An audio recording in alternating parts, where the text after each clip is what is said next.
this week I'll be making this custom seat for my mate for work. I even actually make my own finish to get this grey wash effect, so make sure to watch to the end to see how I do that. So grab a cup of tea, like, subscribe, and yeah, absolutely do try this at home. I'm going to jump straight in. There's a lot of voiceover in this video. It was raining quite a lot in Ireland, as it always does this week. Didn't do many in the workshop voiceovers, but yeah, let's get down to it. So while workshop Mike is doing his thing and getting the materials roughed out, I'm just going to talk briefly about the design. So this is a stool for a friend of mine for work, and he's given me free rein to do what I want in terms of design. So that's exactly what I'm going to do. It'll be a complete surprise to him when it's dropped off in the middle of the night, so he can't give it back. So I've taken a bit of inspiration from kind of stools I've had and kind of looking at different stuff and combining it. Kind of combining sharp lines and curves here to make a comfortable seat. So the first step is, quite obviously, as you see here with a chop saw, is to chop all this material that I got. This is 4x2, planed all sides, or 2x4 if you're American listening. It's just easy for this, so I cut it to length and then I split everything up using my bandsaw, and then move on to the planing to get ready for marking out. So I'm starting with the legs here, but I got out all the material at the same time, so if you see me back at the bandsaw, that was by merit of the time machine. Sorry to ruin the magic. So before I start most projects, I like to sharpen my tools, and particularly here because there's a lot of planing to do. This is real time. This is how little it takes to just put an edge back on here. This is my finest stone. Make use of all the stone when you're sharpening. It's the only tip I ever give. Keeps your stone nice and flat. And yeah, that's it. Couple of passes either side, and then I strop it on a piece of rawhide with some jeweler's rouge on it, and it's a good one.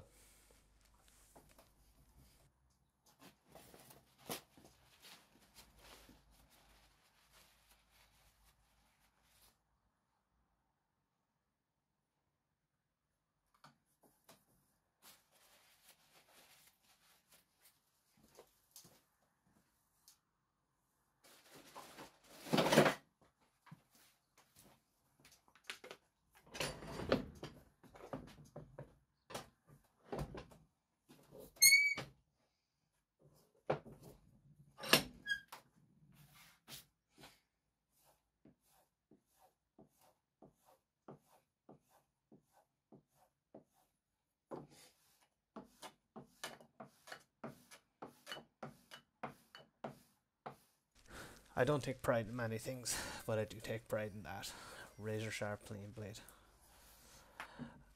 So now it's time to square up all my stock, and with a sharp blade and everything, you know, set up right, it's just a joy to use a plane. First couple of passes here do sound a bit rough. It's just getting the bandsaw marks off, but you can see I'm getting full length, full width shavings, and it's just such a satisfying noise to hear a sharp plane in action. It's like woodworkers ASMR. It's just brilliant. And just for the record, I believe at the end of this clip here, I throw one of these shavings into my calipers, and they're coming off thinner than the calipers can read.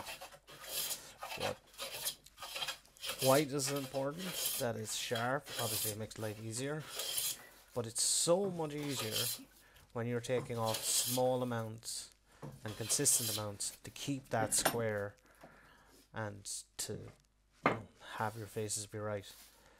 Like I think only once, maybe twice when I check these did I have to do any adjustment, and that's because the bandsaw is set square and the full width, full length shavings just keep everything in the same plane. So as enjoyable this is, I'm just going to skip ahead to the end here because you don't want to watch an hour of me planing. do you? Like, comment, and all that stuff down below. If you want to see an hour-long video of me planing. It's like an OnlyFans, only with planes. My only planes.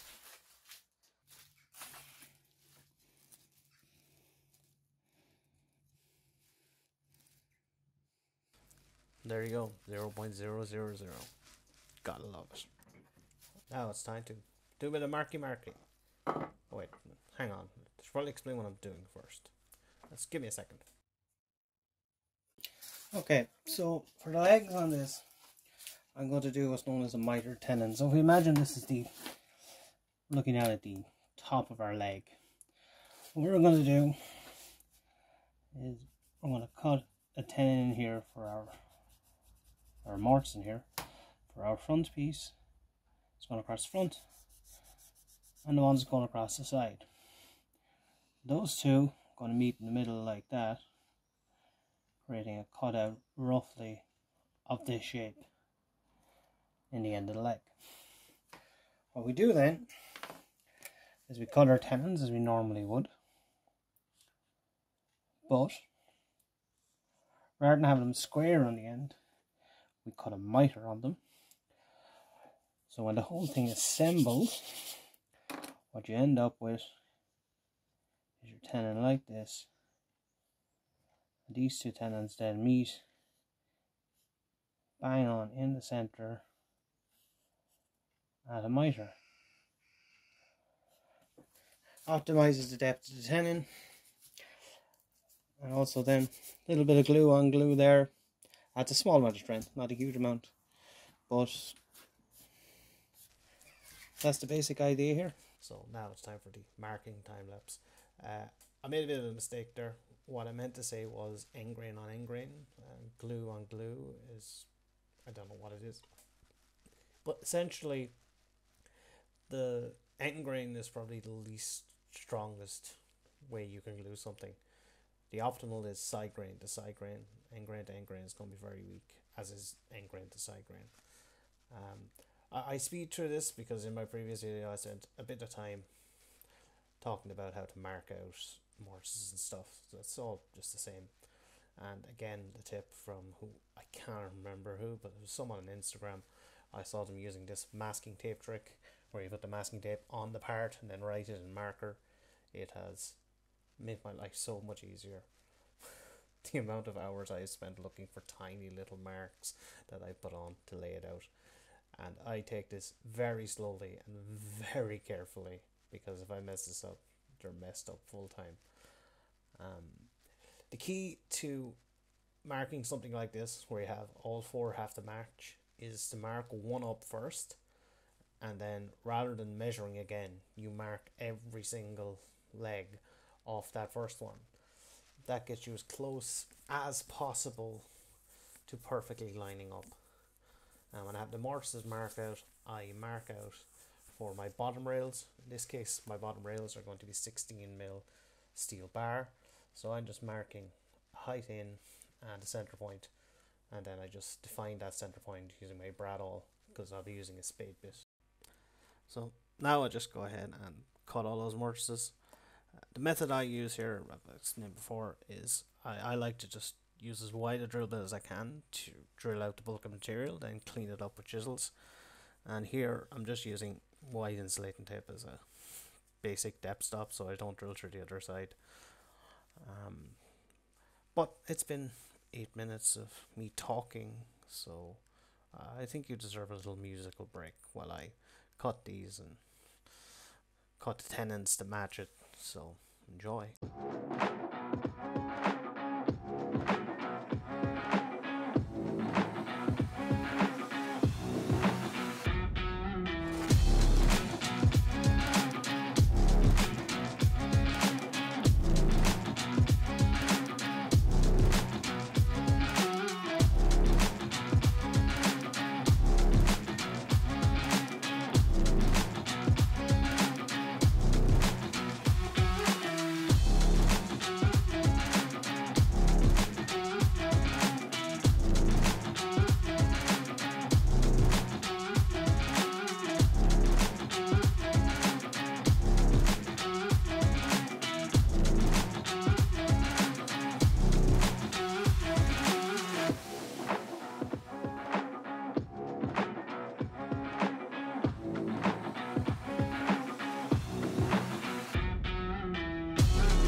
And I'm back.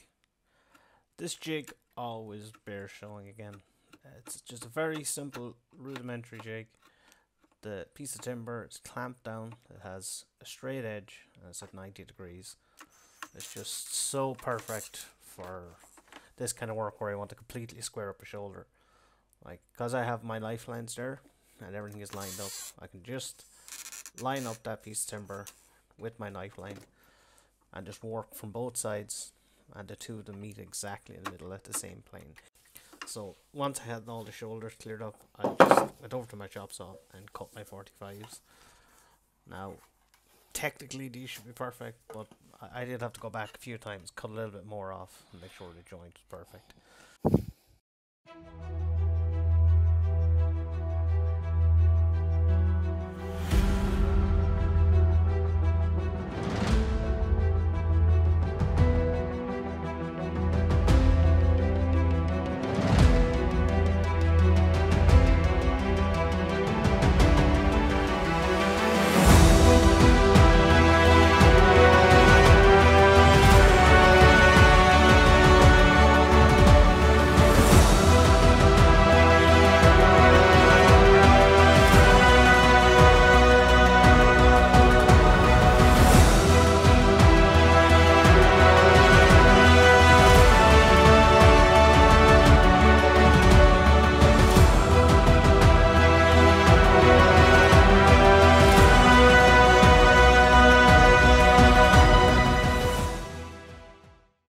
So now that I have all of that done, my frame is basically ready to go.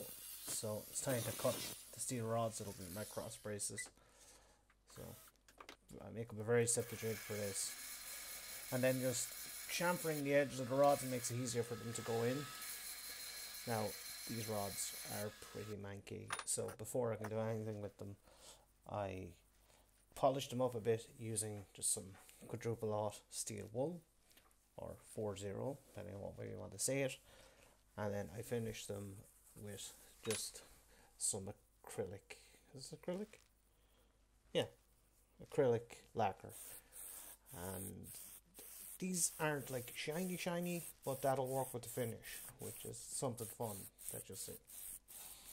So rule 1 with glue ups is always do dry fit and then do another dry fit. And I wish I'd done an additional dry fit on this one. I glued it up on the ground and decided it'd be better for my bench, and yeah, this was a real pain. So the metal rods are held in place with a 2-part epoxy, and then the timber is just a standard wood glue. The problem I had here was the wood glue has about a half an hour of a pot time. It's fine to have it open, or an open time, sorry. But the epoxy is set within 5 minutes. It takes about 4 hours to dry, but it sets within 5 minutes.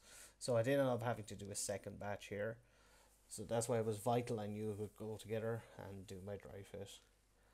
And then when I have it down on the ground, then what I do is I check for square. The easiest way to do that is to measure the diagonals, point to point, outside edge to outside edge there. And if they match, you're square. If they don't, you're not. And just square them up. I adjust the clamps a little bit, change the pressure. So while I leave that to dry, it's time to do my seat. So I don't want to put an upholstered seat on this, but I want to be very comfortable. So I've stolen a few ideas from seats I've seen before, and I'm going to put a curve on the seat built in. So the handiest way to mark a curve like this is pretty much what I'm doing. I'm using screws, but if you had 3 braddles, this would be really easy. So you just put in your point you want to start at, get your flexible rule, and then you can create your depth, use your bradawl dent to set that in. Now I use a couple little shims here to make sure it goes out to the edge, and then I can mark along that curve. I have a perfect curve. Then all the rest of them then are marked off that. Then it's just a matter of cutting them all, jointing the edges and gluing it up. While I'm doing this as well, I do the footrest, which is the exact same methodology. The only difference is with the footrest I do curve on the top and the bottom.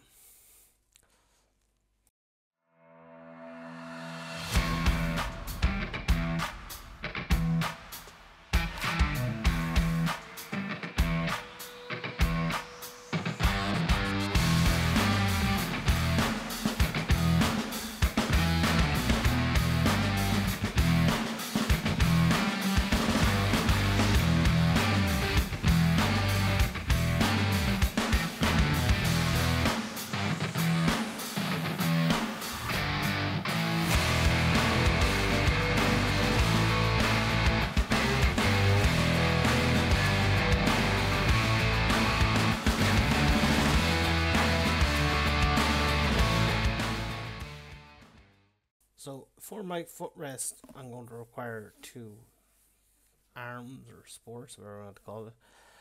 And the design of these is relatively simple. I'm just going to cut a small channel out, kind of a half lap, that'll go over the legs, that'll be screwed in.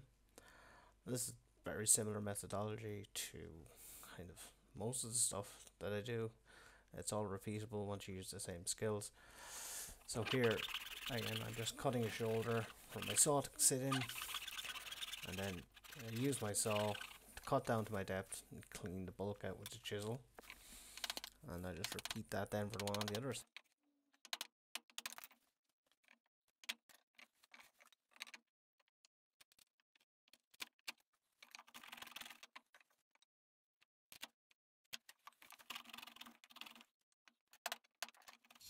Every workshop is full circle, guys. So I just want to make this look a little bit nicer. So I'm just going to use the base of this can to put a wee loop on this. Just make sure I have it on the top. And once on the top, no, I want the wee sloop on the bottom. I'm not gonna lie, I messed this up and had to remake this part.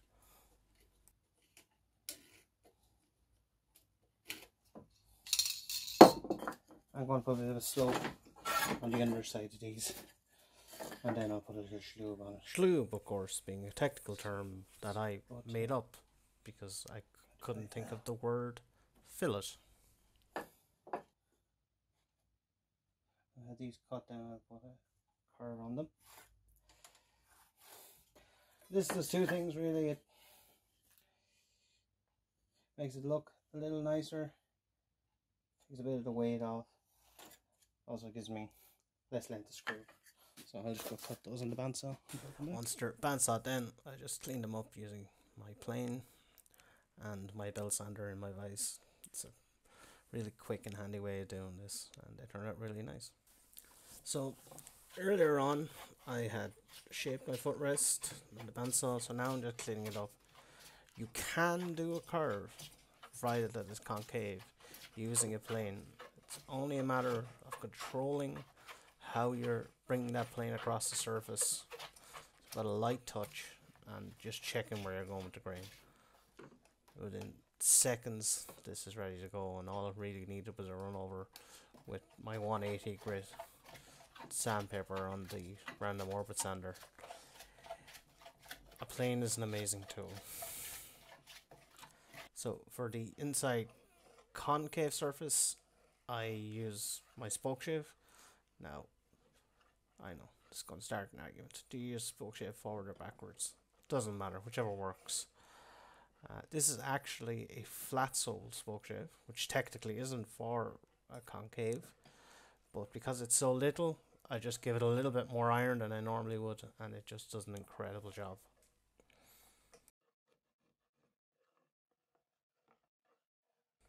And I do exactly the same thing here with the top, just using a combination of that spoke shave more as a scraper than a spoke shave to get most of the saw lines out, and then when I have it almost perfect, I do the kind of final shaping with a combination of different sanding grits on the belt sander and on the random orbit sander. But I think I only have random orbit sander here because this is near the end of the process. So now it's assembly time, and there are like quite a lot of ways that you can put a top on a seat like this. I'm opting for a very simple way where I'm going to screw it on. So I start off using my long bit by screwing down through the top into the inside. So I'll be screwing it from the inside, and when I have those done, I'll drill a little countersink for the screws so they don't tear it out. Now this could be measured at an angle, but I have a fairly good eye, and before I put in the screws I check that I'm not coming through my top. And then, very simple, the footrest, like I said, the two side arms of the footrest are screwed directly to the legs, and then the footrest is screwed to it. then it's time for my little finishing experiment. So, yay. So now we're at the finishing stage. I want to do a little experiment. Hence the gloves. I should have a lab coat for this as well. It'd be funnier. Anyway. So, as I stain oil in my shop, I always use water-based finishes because, frankly, they're easier and I don't need the fumes. I'm hepped up enough already. But in messing around, as is my wont, I discovered that you can suspend a stain in water-based finishes, provided that it works. That it works with the water base. So I'm going to see if I can create my grey wash here using my water-based finish and my appendectomy needle. So I had previously screwed around and discovered that you can mix regular printer ink, which is what this is, with water-based finishes. So I'm just going to put in a few drops,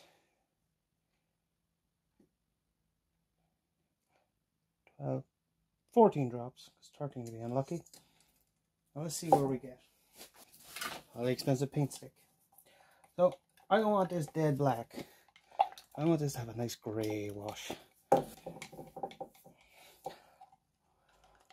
So I'll go ahead, do a few test pieces, see how that comes up, mix it, and then darker than that. Then I'm gonna see if I can grey wash this baby. And yeah, let's see how that turns out. So in the end here, I ended up using about 4.5 ml of the black ink to about 160 ml of the clear water-based finish, and it turned out pretty good. Now, obviously, because this is not a proper stain, it does have certain drawbacks. Like, if you do leave it on and you don't come back to an area, the ink will penetrate more than, let's say, if it was a off-the-shelf stain. So you just have to make sure to keep it moving and work your way methodically and double check all your drips and stuff. But in terms of, you know, making up my own grey wash, I think it's a success, and I definitely would do it again. And don't forget to like if you like this video. If you don't like this video, but tell people that it's really good and just don't watch it yourself. Yeah, and don't forget to subscribe. I do new build videos every Saturday, and every Thursday I do a tips and tricks video sharing kind of my years of experience messing up. So yeah, I mean, just get out there, absolutely do try this at home. Oh, and I promise, as I said at the start, next week's video will not be a chair. Maybe. As always, absolutely do try this at home. And now, bloopers! So, I'm Mike, and this week I'll be making another fucking It's